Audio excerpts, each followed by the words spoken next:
मिस्र की प्राचीन जमीन ने कई रानियों को जन्म दिया है, लेकिन उनमें सबसे ज्यादा रहस्यमयी और हैरान करने वाला नाम रानी हतशेपसुत का है। एक ऐसी औरत जो सिर्फ रानी नहीं बनी, बल्कि खुद को मर्द बनाकर फिरौन के ओहदे तक पहुंच गई। उसकी कहानी आज भी इतिहास के पन्नों में बिखरी हुई है, छुपे हुए सच और मिटाए गए निशानों के बीच। हतशेपसुत एक ऐसे दौर में पैदा हुई जब औरतों को सिर्फ महलों की चारदीवारी तक सीमित जिंदगी दी जाती थी, मगर उसने बचपन से ही खुद को सबसे अलग साबित किया। उसके पिता फिरौन थथमोस पहला थे और उनके बाद उसका सौतेला बेटा थथमोस तीसरा गद्दी का वारिस बना। चूंकि वो उस वक्त छोटा था, इसलिए हतशेपसुत ने बतौर सरपरस्त हुकूमत संभाल ली। वक्त गुजरता गया और उसने खामोशी से एक ऐसा कदम उठाया जो उस जमाने के लिए हैरान कर देने वाला था। उसने मर्दाना लिबास पहना, नकली दाढ़ी लगाई, शाही ताज पहना और खुद को मिस्र का फिरौन कहलवाना शुरू किया। उसकी तमाम तस्वीरें और मूर्तियां उसे मर्द के रूप में दिखाती हैं।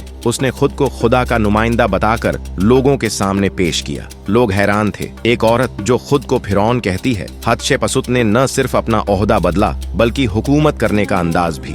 उसके द्वार को मिस्र के इतिहास का सबसे पुरअमन जमाना कहा जाता है। उसने नए मंदिर बनवाए, व्यापार के रास्ते खोले और मिस्र को एक नई शान दी। मगर इतिहासकार कहते हैं कि इस रोशनी के पीछे एक साया था। कुछ के मुताबिक हतशेपसुत ने सियासी चालों और शायद जादू टोने से थथमोस को तख्त से दूर रखा। उसकी सबसे अजीब निशानी उसका मकबरा था, देर अल बहारी, जो आज भी लोगों को हैरान करता है। उसमें ऐसे नक्श और तामीरात हैं जो आसमान के सितारों के मुताबिक बनाए गए थे। उसमें छिपे रास्ते और कमरे ऐसे हैं जिन्हें आज तक समझा नहीं जा सका। ऐसा लगता है जैसे उसने अपनी मौत के बाद किसी और दुनिया के लिए कोई पैगाम छोड़ा हो, लेकिन अचानक उसकी मौत के बाद उसका नाम मिटा दिया गया। उसकी तस्वीरें, मूर्तियां और लेख सब जगह से खुरच दिए गए। यूं महसूस होता था जैसे उसकी रूह को भी तारीख से मिटा देने की कोशिश की गई हो। कहा जाता है कि ये सब थथमोस तीसरे का किया था, जो शायद बदला लेना चाहता था, या फिर कोई ऐसा राज था जो सिर्फ वही जानता था। सदियों बाद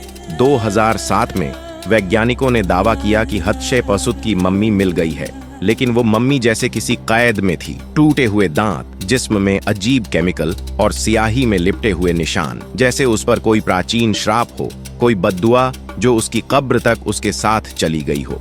आज भी उसकी कहानी हवाओं में घूमती है। एक औरत जो फिरौन बनी, जिसे दुनिया भुला देना चाहती थी। मगर कुछ नाम कभी नहीं मिटते और हतशेपसुत उन्हीं में से एक है। एक रूह जो मिस्र के राजों में आज भी जिंदा है।